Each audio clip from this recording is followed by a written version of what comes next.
An exclusive restaurant is open from 3 p.m. to 12 p.m. Each evening, the number of people asked increases steadily and then decreases according to the following model, where T represents 12 p.m. So remember, 12 p.m. represents T sub 0. So this is 12 p.m. Even though it's really 0, it's 12 p.m. Okay? So when I say 1, really I'm representing 1 p.m. And we know it doesn't even open to 3.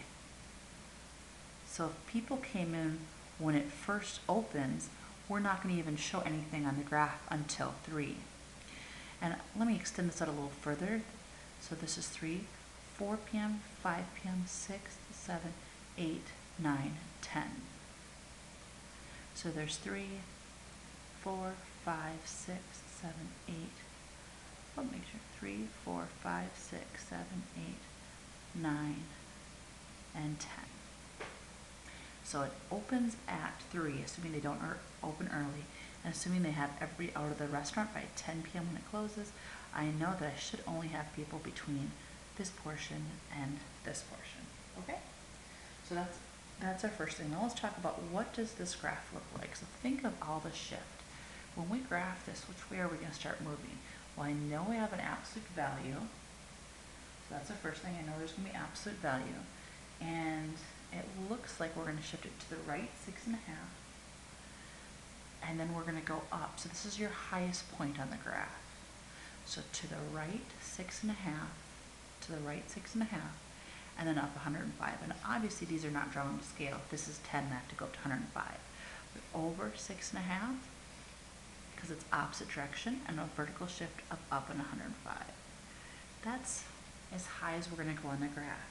And I know that's as high as we're going to go on the graph because we are going to take an absolute value that normally opens upward, and we're going to flip it around and have it reflect across the x-axis. So it's going to be coming down here, okay? And this describes how fast it comes down. So it comes down 30 over 1, down 30 over 1. Okay, well there's a couple different ways that we can do this. One is we can use a graphing calculator, and that may be our best bet. But here's another one. Let's do that actually. Let me teach you how to do that. So start by doing second plus 7, 1, 2. And let's start with the windows. We can see that we're going to be open from 3 p.m. to 10 p.m. So let's go a little bit to the left. So let's type in between 1. So I'm going to go 2 to the left of this and 2 to the right of this. So let's type in between 1 and between 12. And that will just allow us to see the entire graph. So we're talking about the domain here, so we can see the entire function. And now we're going to scroll down until we get to the y's. Well, at a minimum, it's going to be 0. And we want to know how many people does it come up to. And we can see it's 105. We can see that from the graph. But let's go a little above that so we can see it just fine. So let's go 0 to 110 or 115. Then hit graph. Oh, you know what I forgot to do? Plug in the equation. So this will be new for some of you. So please hit y equals. We're going to start by typing in negative 30. Remember, the negative sign is below the 3. And how do we get absolute value? So hit the word math on the left-hand side of your calculator. Then scroll across to NUM for number, and absolute value will be there. Press enter 1 time. Now type in what's inside. Now don't worry about finding a t. It's just a variable. So let's plug in x.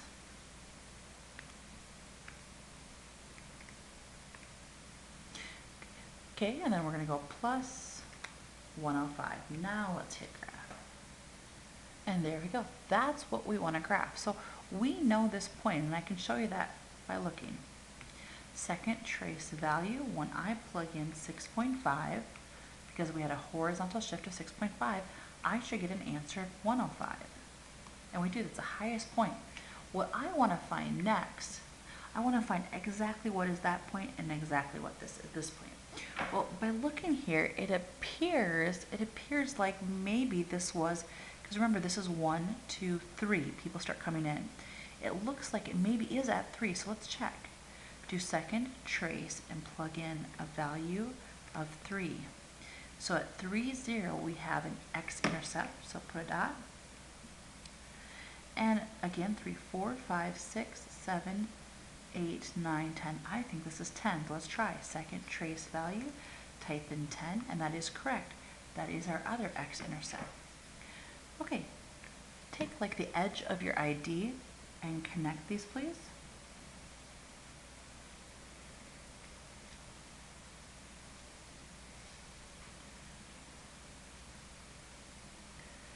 So this axis is time, it's your T, and this axis is your S, and this is the number of people at the restaurant.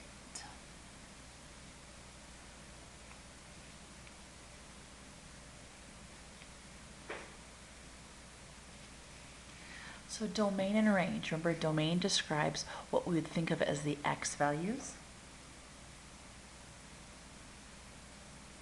And your range describes the y values.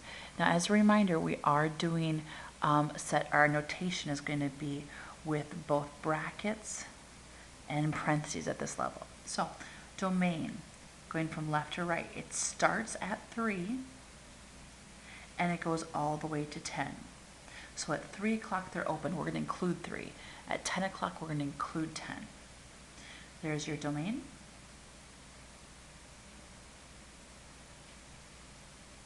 And then your range starts at 0 and goes all the way up to 105. Starts at 0 and goes all the way up to 105. Now let's interpret this in terms of words. So in terms of words, the restaurant is open from 3 p.m. to 10 p.m. And with words, the restaurant had between 0 to 105 people.